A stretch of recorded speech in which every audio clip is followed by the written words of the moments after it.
So now we can say we are experts in analyzing a single traveling wave. So now how can we increase complexity of the situation? Let's bring two waves and let them propagate in the same medium. But we're going to restrict ourselves to the special, restrict ourselves significantly. We're going to assume that both of these waves are identical. What does it mean, identical? They have the same amplitude. Now I'm going to use small a letter to denote amplitude. Then they behave in exactly the same in space. It means wave number is the same. And they behave exactly the same way in time. So omega is the same. So if k and omega are the same, so they behave in exactly the same way in space and time, right? So now, and of course, but of course they are produced by they are produced by different sources, right? But anyway, two different traveling waves. But of course, first we will start with one-dimensional situation, and then we will extend to two-dimensional and three-dimensional case. And there are two possible situations. Of course, you can send two waves towards each other, right? Two identical waves, for example, like two waves on this chord, right? Okay, let me move to this side, right? All right, so if you send two waves towards each other, of course, in that case, you're going to get what is called, under certain conditions, you will get standing waves. You're going to discuss that, or you discussed in physics 3. I stopped discussing it in physics 2. But I discussed this situation. What if you have two identical waves and you let them propagate in the same direction? For example, one source is here, the other source of the wave is here, right? And they generate two traveling waves which propagates along the same chord, along the same, through the same medium, in the same direction. And again, the same amplitude, the same k and the same omega, basically the same amplitude, the same frequency, the same wavelength, right? Okay, and first let's look at the results conceptually, and then we will get to that point mathematically. So conceptually, what if you create conditions, such conditions, so that you will get this situation? You see, blue traveling wave propagates with speed v, right? And then exactly the same, but now green traveling wave also propagates with the same speed in the same direction. You see, directions are the same. So let's look at the net wave. And again, since they propagate with the same speed, and if you created conditions that we have crest over crest, trough over trough, again crest over crest, so as they propagate, these configurations stays the same. So as they propagate, what will be the net resultant wave? Of course, amplitude will be doubled.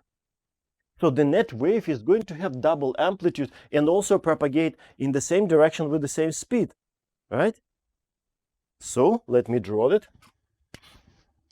So that will be my net wave, right? And of course, propagating with the same speed. So this situation is called constructive interference of these two waves, blue wave and green wave, constructive interference. So they add each other, construct each other, right? Giving us the resultant wave with maximum amplitude, doubled amplitude. So constructive interference. So it's one situation that we want to describe, and we will get and describe that mathematically. Right. Now the second situation in which most of the time people are interested in this, or the second one. What if you create conditions in such a way so that you see blue wave and green wave, again, they both propagate in the same direction, but now conditions are such so that we have crest over trough, trough over crest, crest over trough, right? So now what will be the resultant? What can you say about the resultant wave, net wave? Of course, these two waves just brutally cancel each other, right? Crest over trough, of course, you will get equilibrium in the medium, right? It's sort of like on this chord, right? So if you try at the same time, one wave try to pull this point up, but at the same time the other wave, the second wave, tries to pull it down, and these two waves are identical, of course this point is going to just stay at the equilibrium, right, giving you zero displacement. So that's what we have here. It's called destructive interference. Pretty much these two waves destroy each other, right?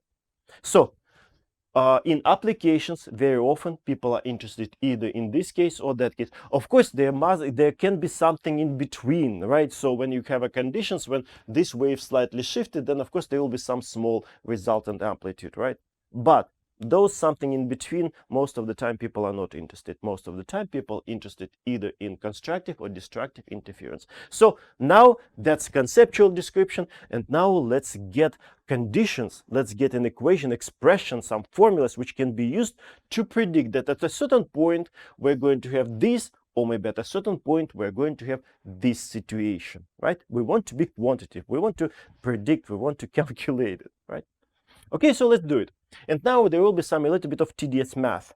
But again, it's not that complicated from the mathematical point of view. So let's assume this situation. We have some medium, for example, and let's say we have two speakers. It's a nice example, right? So speaker number one, green one, you see, and speaker number two, blue one. And of course, they're positioned at different points. And still we're discussing one-dimensional situation. So they both create not electromagnetic wave, acoustic waves propagating that way, right? And of course, over here, they're going to interact these two waves propagating in the same direction. And of course, we assume this amplitude the same, wavelengths the same, frequency the same, right? And let's take some arbitrary point and position there a listener, person who wants to listen at the net acoustic wave at this point, right? So we want to get conditions under which this person is going to experience this situation when he is going to hear something very loud sound, right? And we also want to get conditions when this person is going to hear nothing, right? So let's do it. And of course, let's assume that this point in question where the person stands is at the distance x1 from the first speaker and at the distance x2 from the second speaker. Right?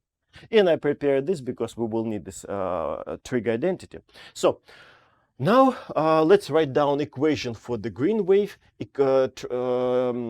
traveling wave equation for the blue wave, right? So which we discussed in the previous class. Okay. Where are my notes? Here. So let's say the first wave y1, and we're going to look at the displacement that the first wave is going to create at the point in question. So immediately, instead of just x, I'm going to position x1, right, over here. So x1, and no restrictions in time, but you see we fixed x. Now it's x1 because we picked this some arbitrary point. Then amplitude, we decided to use small a, and then sine k x1, again you see I fixed, minus omega t and plus phi 1, I think 1 0, yeah, 1 0. And you remember in the previous class, I told you guys, so how do we call this construction? In the bracket, in parentheses, it's the phase of the wave, So let me label it phi 1. It's a phase of the first wave, phi 1. Then now let's write the same for the second wave, which give us disturbance at this point. And of course, now instead of x, I'm using x2. x2t equals a sine k x2 minus omega t, and initial phase, of course, is going to be different because initial phases depend on how wave is generated by this and that speaker, right? And of course, this construction in this bracket or parenthesis, it's a phi 2, right? So basically we have a sine phi 1, and here we have a sine phi 2. And you see, so now we want to add them, right? What is the resultant wave? Resultant displacement at this point. We just need to add these two displacements and go through the math carefully. Ideology is very simple, right? So let me write y. It's a which subscript I use? Oh, just y. Okay. So it will be y1 plus y2, right? And amplitude is the same. If we want to add them, of course, amplitude A can be factored out. And then we will have sine phi 1 plus sine phi 2. And that's why I prepared this trig identity. Every time I struggle remembering these trig identities. I remember once on the exam, when I was an undergrad student, I had to derive very quickly somehow, all right, because I needed that. But anyway, so you see we have to add sine phi 1 and sine phi 2. And this is the formula, right? So then this factor of 2 can be combined with that amplitude, right? When we add these two sines, so we'll get 2a. Then this cosine phi 2 minus phi 1 divided by 2, I'll keep it for now. And let me label it as delta phi over 2. Cosine of delta phi over 2. Let me separate it. So it's pretty much this part with amplitude. And now sine. Sine what? X phi 2 plus phi 1 divided by 2. So phi 2 plus phi 1 and divided by 2. So I just need to add what we have inside. So it means kx2 plus kx1 divided by 2. So I can write it like this: k x2 plus x1 divided by 2. So I just took care of this first term in this parenthesis, adding these two phi's. Then minus omega t plus minus omega t, so it's a minus 2 omega t divided by 2. It will be just minus omega t. Minus omega t. Right? And then initial phases, so it will be phi 2 0 plus phi 1 0 divided by 2. That's what we're getting, right? Now, let's simplify this by doing this. X2 plus x1, let's call it x average. Basically, what is x1?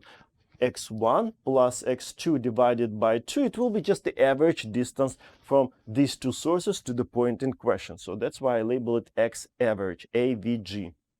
And then this construction also, it's too complicated. Let me label it somehow phi. Which way I label it? Phi upper script 0 underneath average, AVG. It's an average initial phase. Okay, so now let me rewrite with this annotations.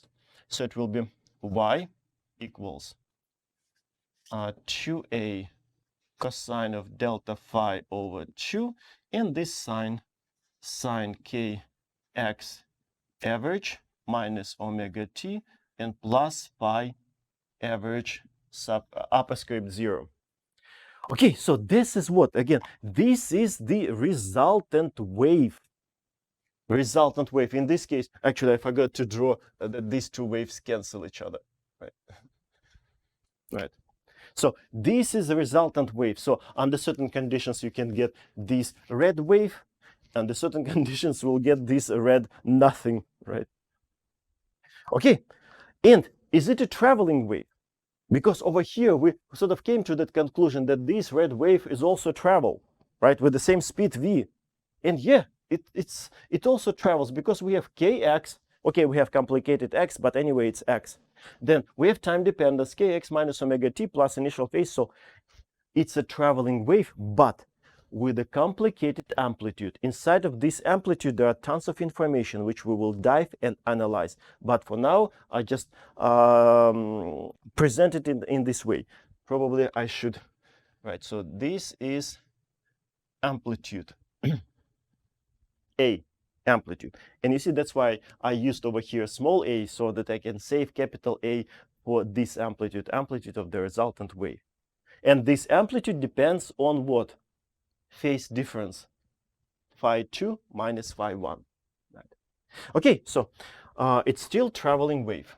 Okay, let me write this. So it's a resultant traveling wave.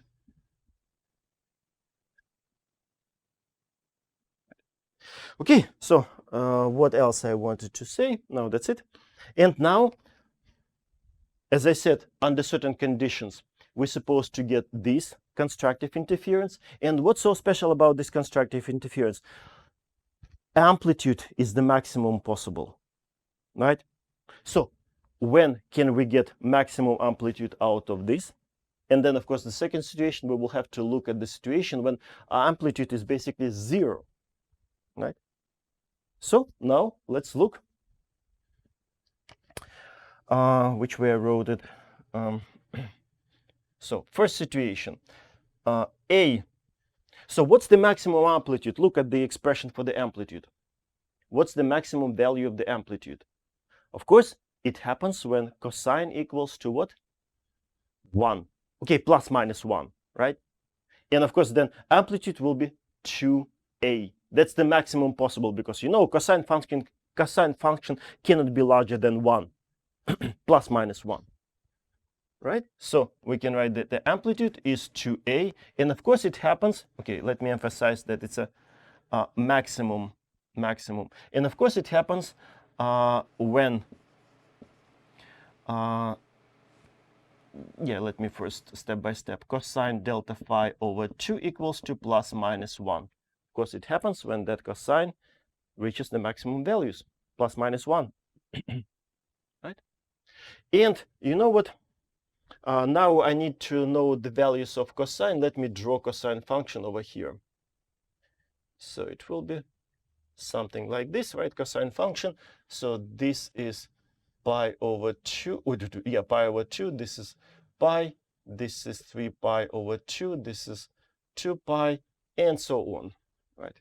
So now look, when cosine function reaches plus minus 1, plus 1 at 0, minus 1 at pi, plus 1 at 2 pi, then 3 pi, 4 pi, and so on. So you see, integer number of pi's. So now from here I can write that this delta phi over 2 must be equal to integer number of pi's, where m equals to 0, 1, 2, and so on. You see, pure math. And plus, it's a reasonably simple math, right, on the level of, some algebraic trig identities. All right. Okay, so now, of course, we can get from here, we can solve it for delta phi. So from here, we can get that delta phi. So this 2 goes up here. It will be equal to integer number of 2 pi's. Again, m equals 0, 1, 2, and so on. So let me frame it with blue, because it's not the end. We will dive deeper, but for now, at this point, it's let's stop at this point, right? So because why it's not the end? Because inside of this delta phi, we still have plenty of information. Inside of delta phi, what is that? It's a phi 2 minus phi 1. And inside of phi 2, you see how many terms? And you see how many terms we have inside of phi 1. We will have to eventually reveal all those terms.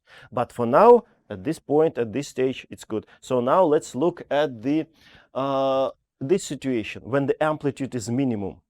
Right? We just analyzed this amplitude of the resultant wave. We just got the conditions when this amplitude will be maximum, giving us constructive interference. I should write this. So that's when constructive interference happens. C stands for constructive. And now let's look at second. When A is 0, destructive interference, right? So minimum. So it happens when cosine of delta phi over 2 equals to zeros. Yeah. when cosine of delta phi over 2 equals to 0. Right? Okay, so now let's look at our cosine plot. So when is our cosine 0?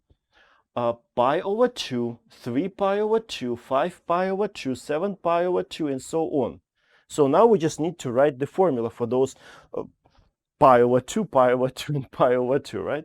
So, and that is delta phi over 2 equals to m plus 1 over 2 times pi.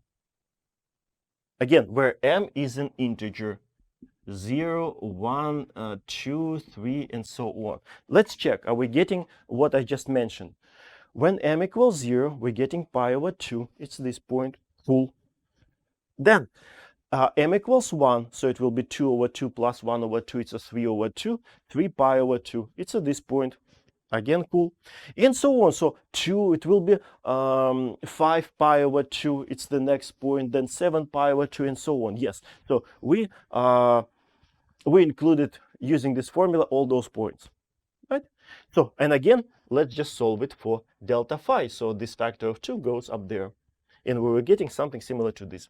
So delta phi equals to m plus 1 over 2 times 2 pi. So this is condition for destructive interference, right? So let me frame it again. It's not the final result, but important preliminary result, because as I said, inside of these delta phi's still tons of information. Now it's time to reveal that information, right? In order to get the whole condition which must be satisfied in order to get constructive or destructive interference, right? Yeah. So now let's look inside of delta phi's, basically inside of this delta phi's, right? So let me write it down explicitly. Delta phi equals to phi 2 minus phi 1, and let me just rewrite. This is phi 2, this is phi 1, right? And probably, yeah, let me write kx2 minus omega t plus phi 2 0 minus kx1 minus omega t plus phi 1 0. Okay, so that's what we have inside. You see, plenty of information. Now we need to reveal it. First of all, minus omega t, and then we have minus omega t. Of course, here we will have plus omega t, right? Plus omega t, minus omega t. Time dependence go. Then kx2 minus kx1. Okay, k can be factored out, right? Of course, you will have kx2 minus x1. And k, it's a wave number. Let's write explicitly. You remember how we defined a wave number as 2 pi divided by lambda, right? So let me write that down. So we'll have k, instead of k, 2 pi divided by lambda, and this x2 minus x1. x2 minus x1, right? And then we have this difference between initial phases. So it will be plus, yeah, phi 2 0 minus phi 1 0. Okay. And so now let me, instead of x2 minus x1, what is x2 minus x1? It's this distance minus that distance. It's the additional distance that the second wave has to travel to reach the point in question. Okay, has to travel relative to the first wave. So this x2 minus x1, it's the path length difference. Let's just call it delta x, right? So it will be 2 pi over lambda times delta x. Delta x is the path length difference. Usually students don't have troubles understanding this. And then this, it's the difference between initial phases, right? So phi 2 0 minus phi 1 0. Let's just give it a cool name, the inherent phase difference. And we use delta phi, which way I label it? Yeah, delta phi naught plus delta phi naught, right? Okay, so that's what is inside of delta phi. phi. And now, in order to get constructive interference, this thing must be equal to that. In order to get destructive interference, this thing must be equal to that. Let me write that down underneath this important, pretty much conclusion. So 2 pi over lambda times delta x plus delta phi naught equals. So the first line, if that is equal m times 2 pi, so then we're going to have constructive interference. And if this is equal to m plus 1 over 2 times 2 pi, in that case, you're going to get destructive interference. Let me frame it. So basically, this is the condition that can be used in order to analyze the situation. Are we going to get constructive or destructive interference at a certain point? So what you need to know only path length difference, I will write, and then inherent phase difference. If you calculate all this, and if it will be equal to m times 2 pi, again, m, you need to remember it's an integer. Let me write that down over here. So m equals to 0, 1, 2, 3, and so on. It's just an integer all the way to infinity. We have basically infinite possible situations. Right? Okay, now let me write the names for delta x and delta phi. So delta x is called the path length difference. Path length difference. And then delta phi naught, the inherent phase difference.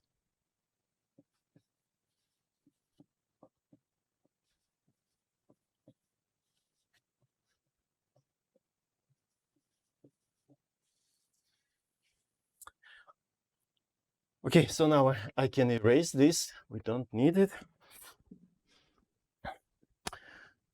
Now, as I said, no troubles. Students have no troubles understanding what is delta x. It's just an additional distance that the wave, the second wave, has to cover to reach the point in question. Inherent phase difference, that's where most of the troubles are. So let's look at a few special cases. Again, what is inherent phase difference? It's the initial phase of the second wave minus initial phase of the first wave. Initial phases are usually determined by the sources, how you tune your source, right?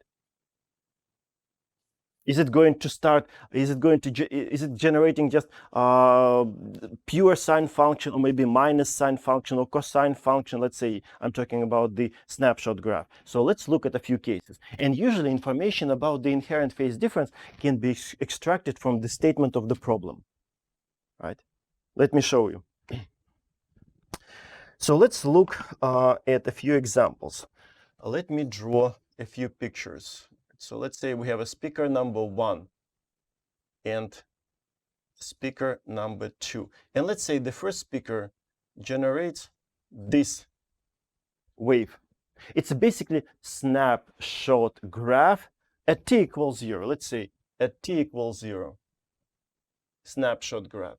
And let's say the second wave generate exactly the same, right, at t equals 0, snapshot graph, right? So sine function, sine function. And it is, okay, let me even show it. Let's say this is, for example, this is the origin, right? So this is the origin.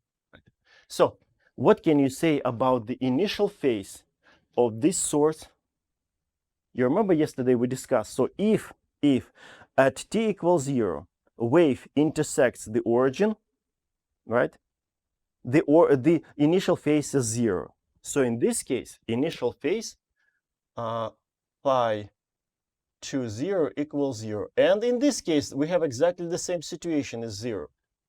So as a result, the inherent phase difference is 0. In this case, delta phi naught equals 0. And these sources are called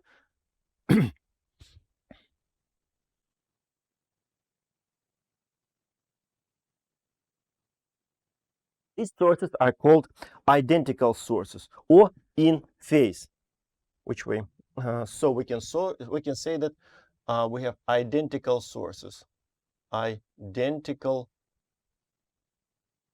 sources, or in phase, or they are in phase. So now, if you read the problem and it says there are, I know, two radio waves and sources are identical, or waves in phase, it should trigger your brain immediately that the inherent phase difference is 0. Let me even frame with red, right? Because usually that's where, with this initial inherent phase differences, are the troubles most of the time. Or you can think in this way. You know what? Let me look at the second example, and then I will tell you what I was just what I wanted to tell you. The second situation. What if we have again speaker number 1, source 2, and this is the medium. And let's say the first source generate this still sine function. You see, it starts from 0 and then goes to maximum, so it's a sine function. But let's assume that the second source generate this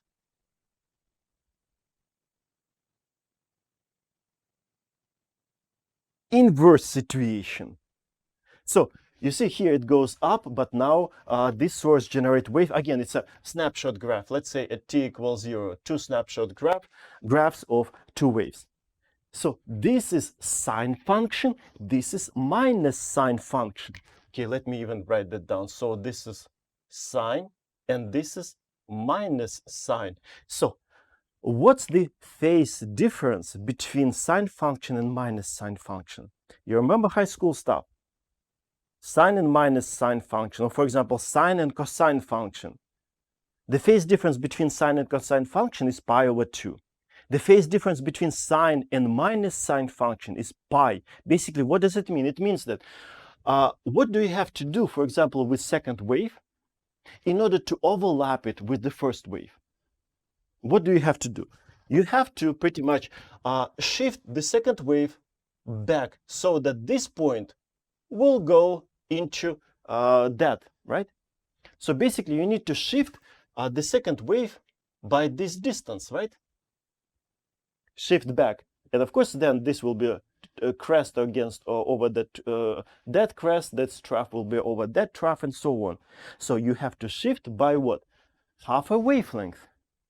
Or in terms of radians, it's a pi. The whole wavelength corresponds to 2 pi radians. Half wavelength corresponds to pi radians, right? You remember high school stuff, right? So over here, you have to shift by pi, or, okay, let me write, or lambda over 2 by half a wavelength, right? So pretty much you can think of this inherent phase difference is like this. It's the by how much in radians do you have to shift, for example, the second wave relative to the first one in order to overlap them completely. But of course, by how much you have to shift in radians.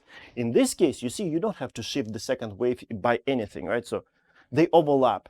So that's why the inherent phase difference is 0. But in this case, in order to overlap them completely, in order to overlap them completely, you have to shift the second wave back by half a wavelength.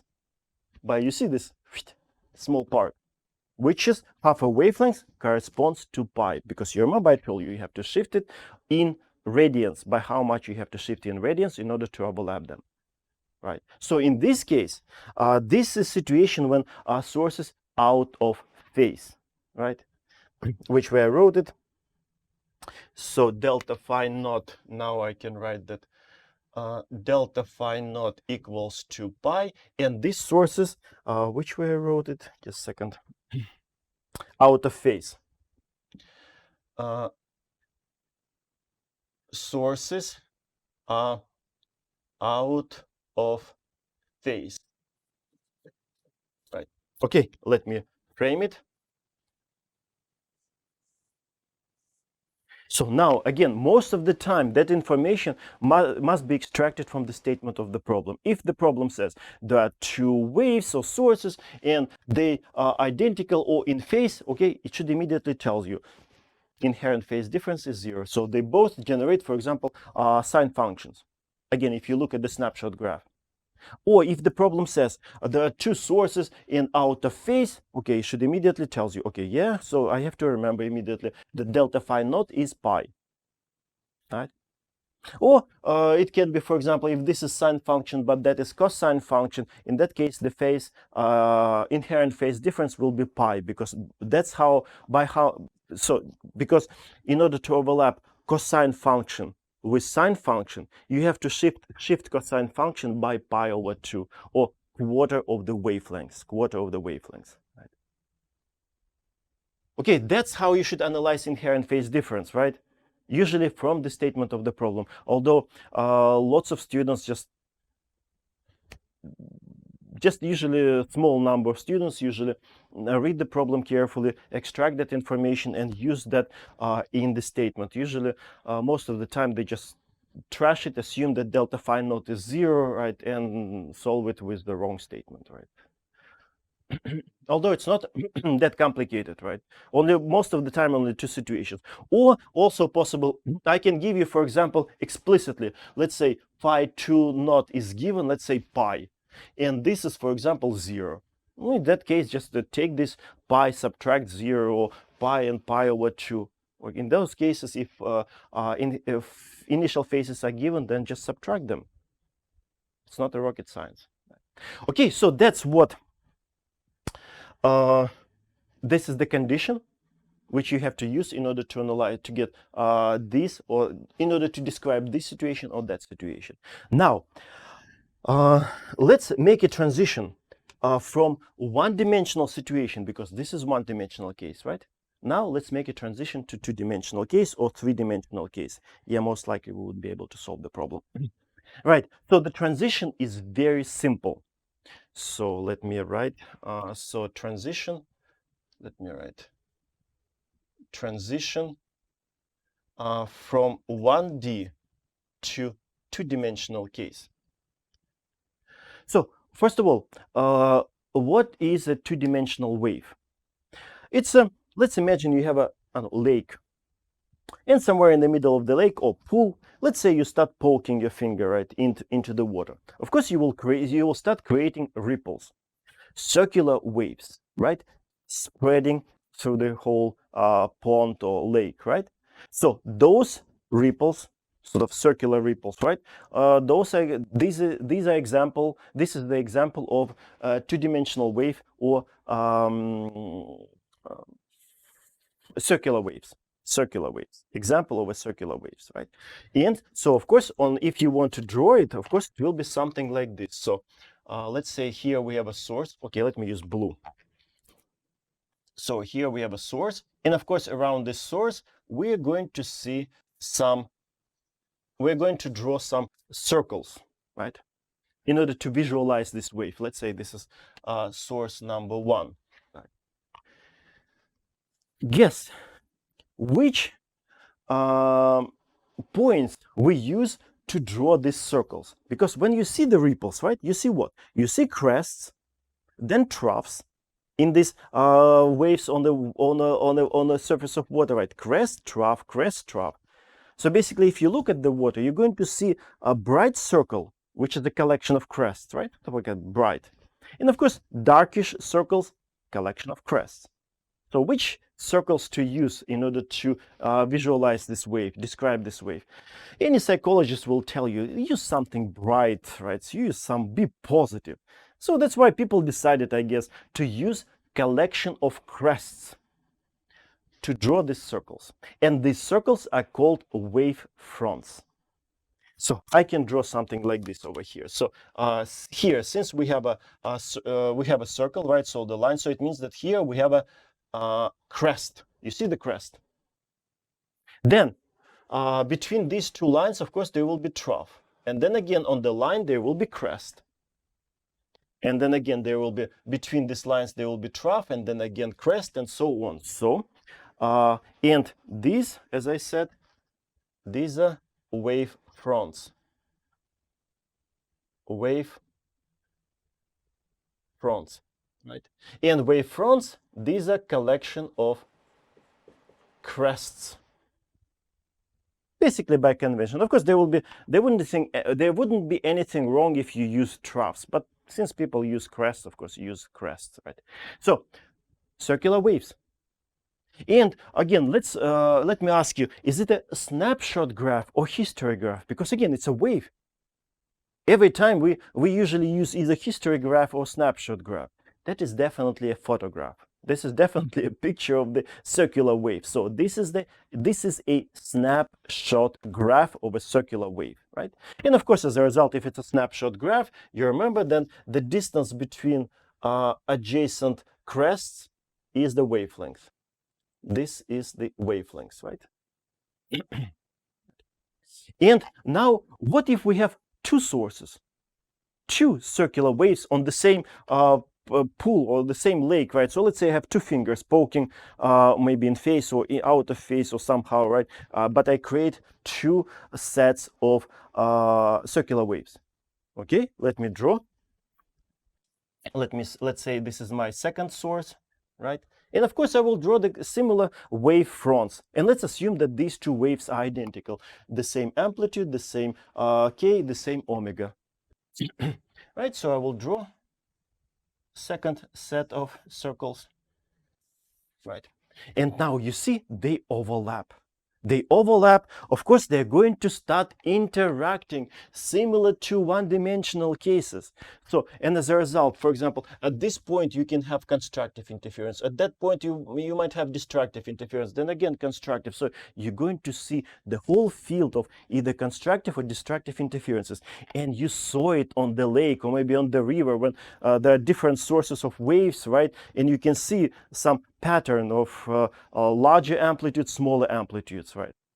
Interference pattern. So now, how can we find, for example, information about this point? Are we going to have constructive or destructive interference at that point? We're going to use basically this condition. And in order to make a transition from one-dimensional case to that case, we just need to replace x with r. What is r? It's a distance from the source to the point in question. In this case, that r will be r1, right? And then r2 will be this distance from the second source to the point in question. So transition is trivial. Just replace x in this condition with r. That's it. So as a result, we're getting 2 pi over lambda delta r plus delta phi naught equals to, okay, either or, right? So either m times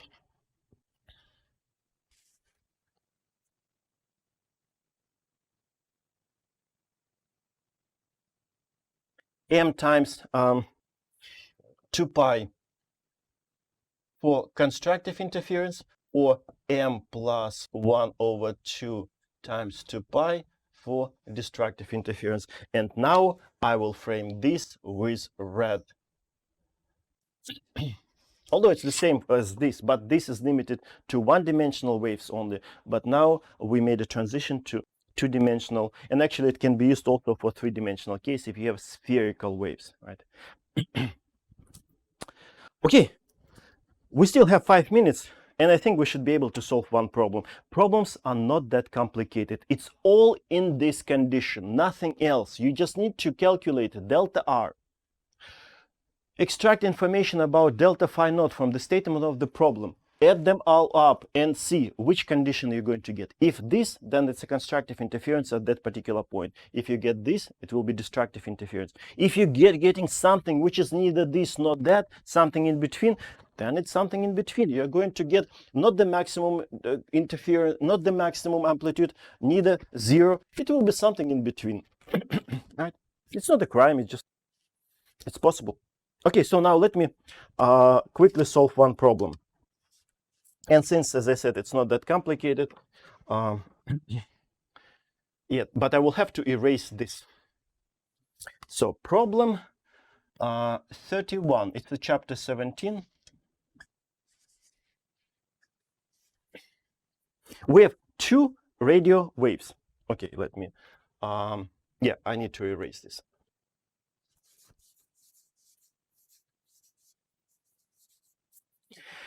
And I will start with the coordinate system. Let me do that. So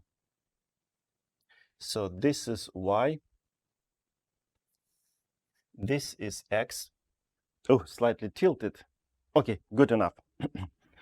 All right, so okay, what it says, out of phase radio antennas. Okay, let me write that down. All right, so we have two out of phase radio antennas. Right. Okay, let me draw them. Let's say here there will be blue one, right, and here the green one at the same distance, but on the opposite side. And positions are known. So x1 is 300 meters. This x2 equals to minus 300 meters. And what physics? Let me discuss first physics. Very simple. We assume again that this antenna and that antenna produces identical waves, the same amplitude, the same wavelengths, the same frequency, right? So we can apply these conditions. It's legitimate to apply them. But what physics?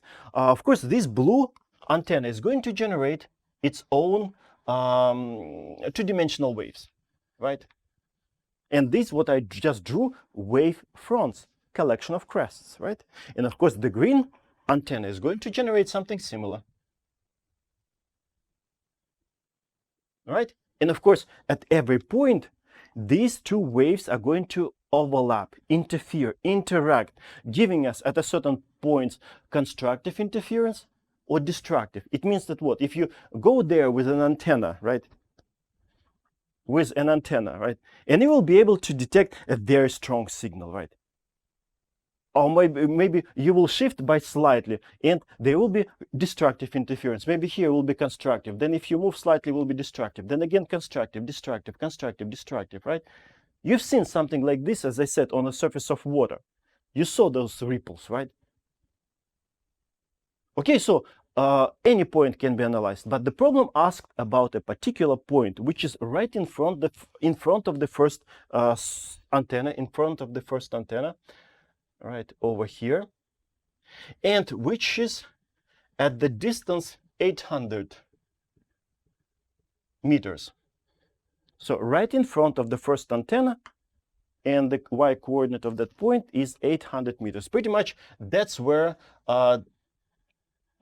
observant is with its own antenna detector, right? So we need to answer the question, what is he going to detect, constructive or destructive interference? Let me write the question, so C or D, and let me put a question mark. So clear? And since identical waves, we should be able, it's legitimate to use this condition. Okay, let me finish. Let me hold you 5 minutes extra, guys. Sorry. Right. That's it. So let me just rewrite it. 2 pi over lambda times delta r plus delta phi naught. So that's what we need to calculate. Let's start with inherent phase difference, delta phi naught, because usually that's where students struggle most of the time, right? And it confuses me to some extent because it's all the time from the statement of the problem. You don't have to do any calculations, just read the problem, that's it most of the time. As I said, unless phi 2 and phi 1 is given explicitly. In that case, just subtract them and get the inherent phase difference. So in this case, it says out of phase antennas, radio antennas. It means that we have this situation. So again, if you look at the snapshot graph of the waves produced by this antenna and that antenna, it will be something like this. Here, sine function is produced by this source, and this source is going to produce minus sine function. So the inherent phase difference is pi, just from the statement of the problem, right? So pi. Okay, and let me emphasize that this piece of information came from that part of the problem. That's it. Right? Now we just need to find delta R. What is delta R? It's very simple. path length difference. It's the distance that in this case, the second wave has to cover, additional distance that the second wave has to cover relative to the first wave. Okay, so it's very simple. So this will be our R2, right? And this is our R1. So we just need to subtract them. We just need to find R2, R1, here, you see it, it's 800 meters, right? So R1 is 800 meters. Pretty much it's, you see it from the statement of the problem. And R2, Pythagorean theorem, because we know this side, it's a 300 plus 300, so this distance is 600. And this distance is 800. Of course, you can easily find a hypotenuse. Pythagorean theorem, what can be easier than that? So R2 equals square root of 800 squared plus 600 squared. So it will be 64 plus 36. So it's a 1000 meters. Right? So delta R is piece of cake. It's a R2 minus R1. It will be 200 meters. It looks like we have everything. We have delta R, we have delta phi naught. Wavelength is not given, damn it, right? I forgot to give you information about the frequency. I started rushing myself. So the frequency is given. F equals to 3 megahertz. Frequency is given 3 megahertz. Okay, so we can easily, if we know, and of course, at this point, some students struggle. But there's no, they struggle about figuring out the speed of this wave. Radio antennas, electromagnetic waves, no questions, period. Speed of light. So lambda equals to c divided by f. C, speed of light. But of course, if the question was about acoustic waves, of course, don't use speed of light with acoustic waves, although I saw that also.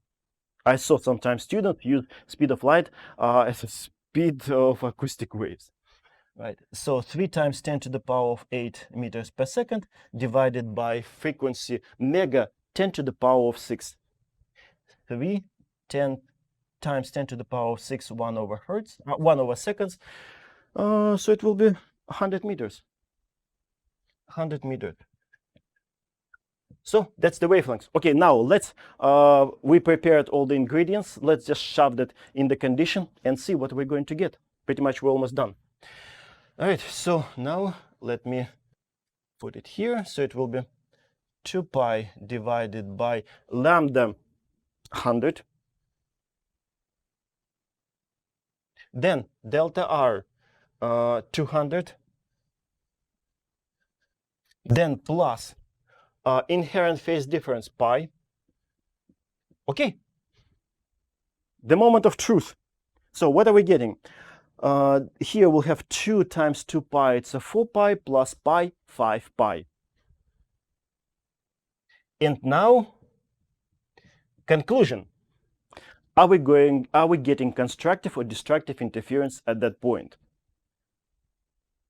And at this point, guys, be careful on the exam, for example, because at this point, students feel, okay, the problem is almost done. I managed to get through all these calculations, right? And they jump to the wrong conclusion. They see, it looks simple, and it looks as simple as the first one. And they immediately write constructive interference. Wait, look carefully. Here we have an odd number times pi. And here we have integer times 2 times pi. This construction, 2 times any integer. What are you going to get if you take any integer and multiply it by 2? You will get an even number. You will never be able to get odd number by multiplying any integer by 2. So it means that it's impossible to have constructive condition out of this. It's wrong, and I've seen it many times when students sort of get excited and immediately jump to the wrong conclusion. You see that? It's impossible to have constructive interference because here all the time it's an even number times pi. So it means that it's either something in between or destructive interference. Let's check destructive interference. All right, so it will be m plus 1 over 2 times 2 pi. And let's say, does it work?